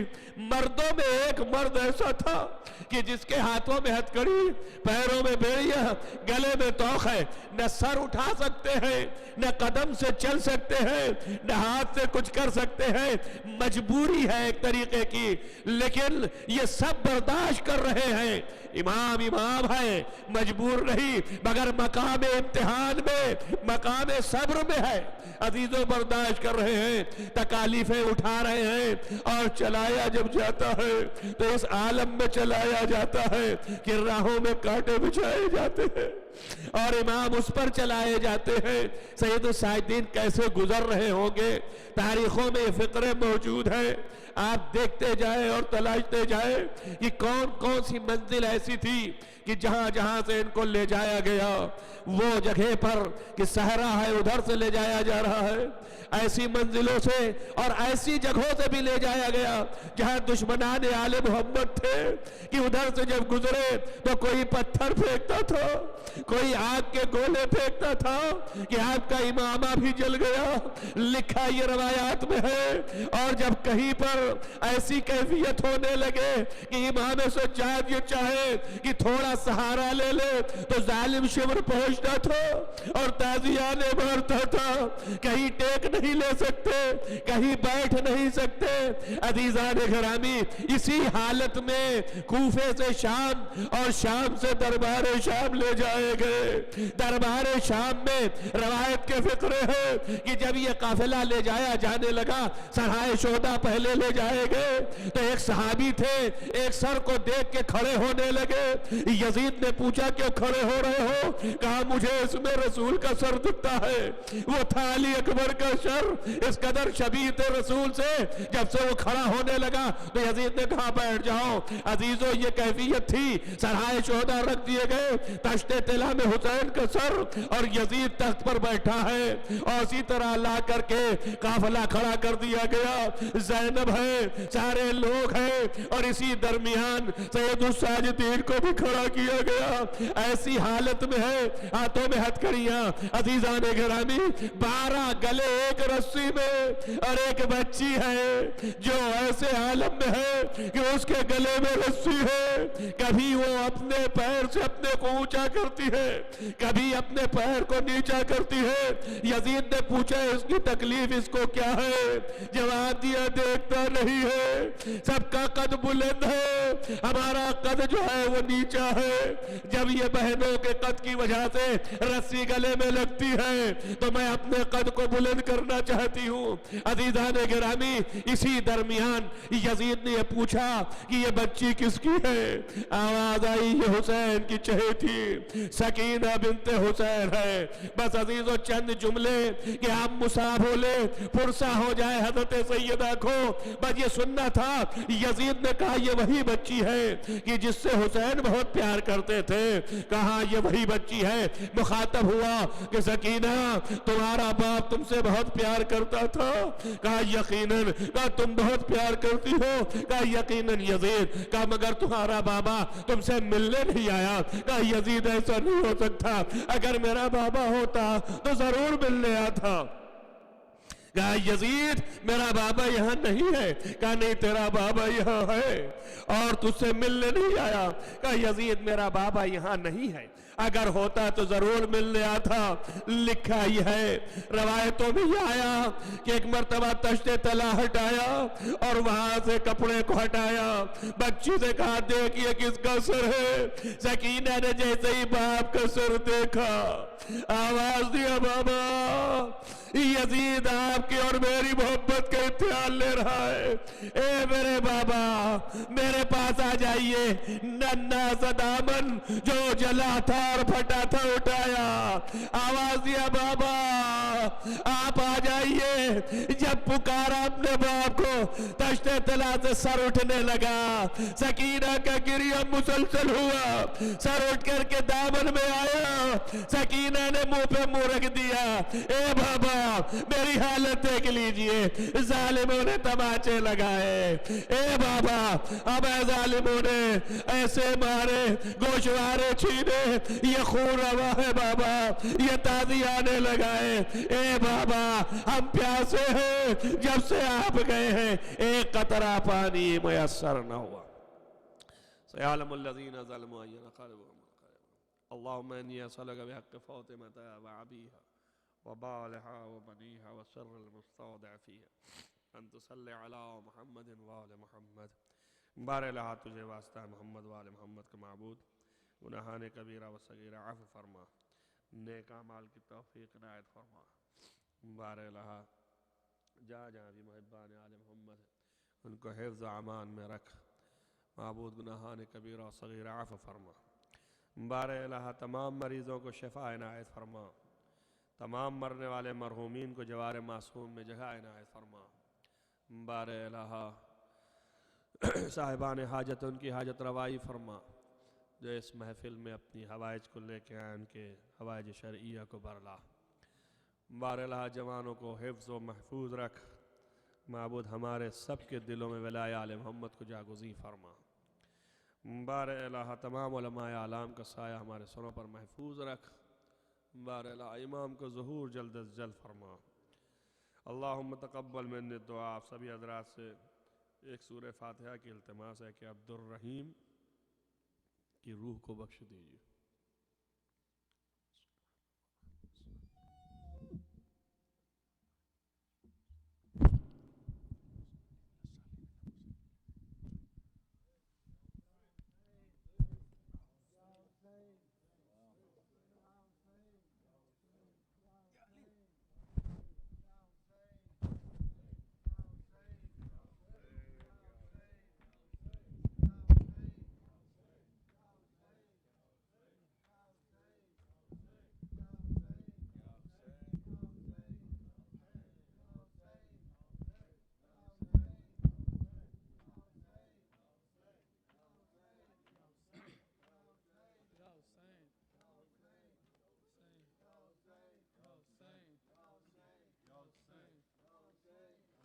جب یاد سکینہ کو تیری آتی ہے بابا, جب یاد سکینہ کو تیری آتی ہے بابا, سر زندہ کی دیواروں سے ٹکراتی ہے بابا, جب یاد سکینہ کو تیری آتی ہے بابا.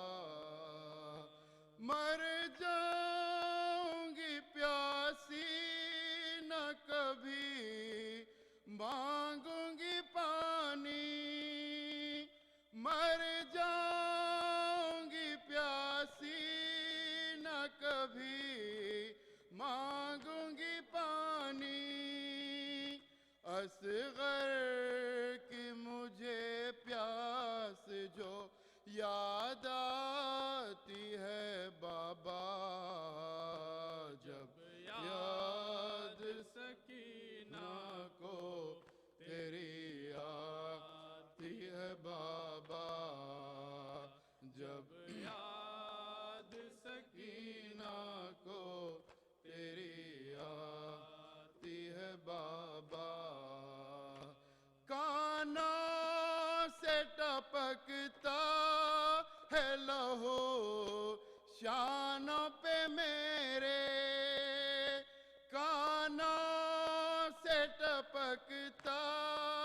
ہے لہو شانوں پہ میرے، ظالم کی اذیت مجھے تڑپاتی ہے بابا، جب یاد سکینہ کو تیری آتی ہے بابا، جب یاد سکینہ کو تیری آتی ہے بابا، جب تک تیرے سینے پہ نہ سو جائے سکینہ، جب تک تیرے سینے پہ نہ سو جائے سکینہ، زندہ میں اسے نیند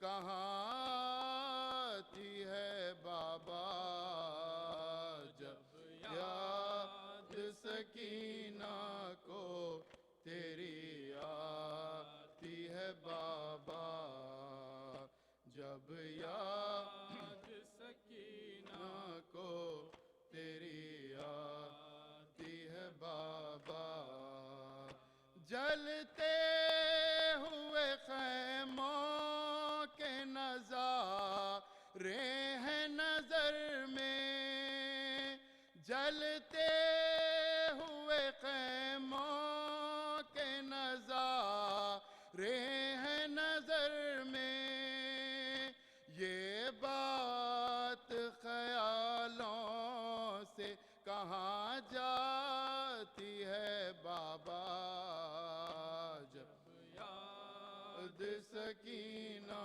کو تیری آتی ہے بابا، جب یاد سکینہ کو تیری آتی ہے بابا، یاد آتے ہیں جب شمر ستم گر کے مظالم، یاد آتے ہیں جب شمر ستم گر کے مظالم، یہ ننھی سی دختر تیری گھبراتی ہے بابا، جب یاد سکینہ کو تیری آتی ہے بابا، جب یاد سکینہ کو تیری آتی ہے بابا، ہے کون میرے پاس جیوں کس کے سہارے، ہے کون میرے پاس جیوں کس کے سہارے، تنہائی میری موت بنی جاتی ہے بابا، جب یاد سکینہ کو تیری آتی ہے بابا، جب یاد سکینہ کو تیری آتی ہے بابا،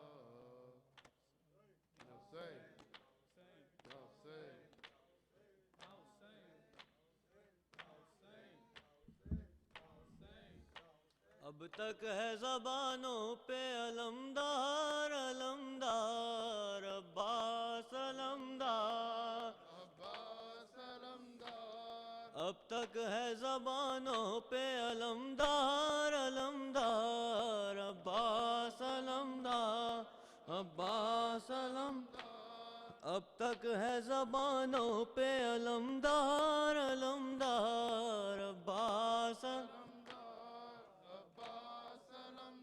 گونجتی ہے یہ صدا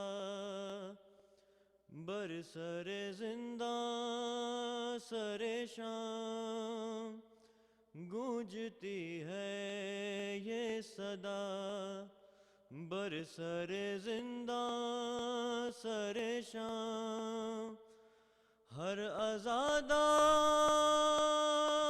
سکینہ کو سکینہ کا سلام گونجتی ہے یہ صدا برسر زندہ سر شام ہر عزادار سکینہ کو سکینہ کا سلام گونجتی ہے یہ صدا برسر زندہ سر شام ہر عزادار سکینہ کو سکینہ کا سلام گونجتی ہے یہ صدا برسر زندہ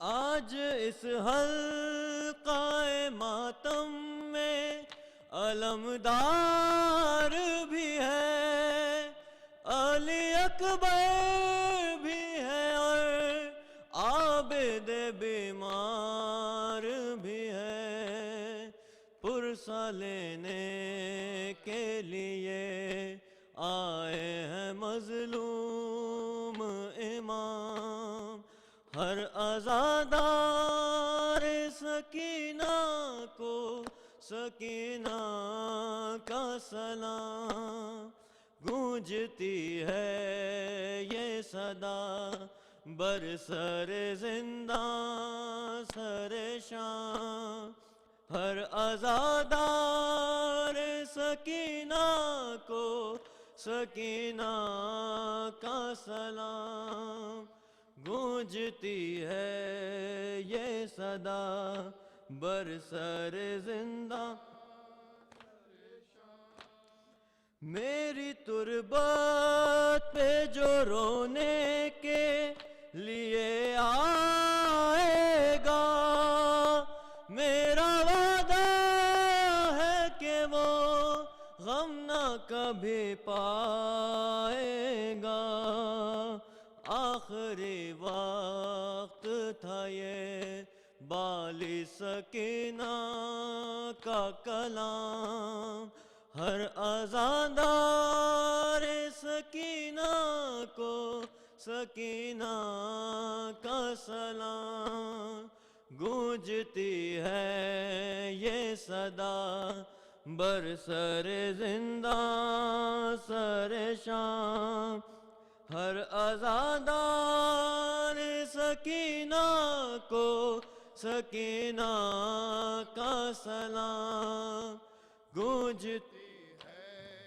یہ صدا برسر زندہ سر شام ہر عزادار سکینہ کو سکینہ کا سلام گونجتی ہے یہ صدا برسر زندہ سر شام آج بھی پیاس کی شدت سے کشی تاری ہے اب بھی کانوں سے سکینہ کے لہو جاری ہے گال نیلے ہیں ابھی بالی سکینہ کے تمام ہر عزادار سکینہ کو سکینہ کا سلام گونجتی ہے یہ صدا برسر زندہ سر شام ہر عزادار سکینہ کو سکینہ کا سلام گونجتی ہے یہ صدا برسر زندہ ہر عزادار سکینہ کو سکینہ کا سلام گونجتی ہے یہ صدا برسر زندہ سر شام، ہر عزادار سکینہ کو سکینہ کا سلام۔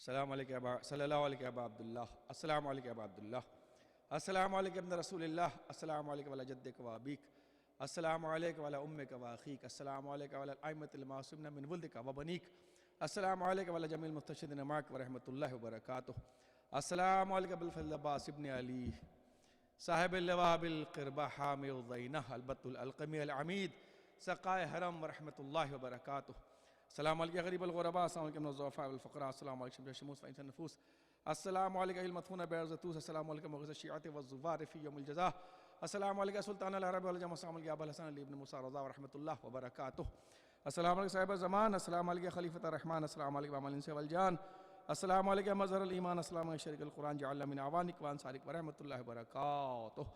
اب ایک مرتبہ سورہ فاتحہ کی تلاوت فرما کے جن کے نام کا مولانا نے اعلان کیا ان کے نام، اور ایک تحریم بنت حیدر رضا ان کی روح کو صلی اللہ علیہ وسلم۔ بسم اللہ الرحمن الرحیم، الحمدللہ رب العالمین الرحمن الرحیم مالک یوم الدین، ایاک نعبد و ایاک نستعین، اہدنا الصراط المستقیم صراط الذین انعمت علیہم غیر المغضوب علیہم ولا الضالین، اللہم صلی علی محمد وسلم۔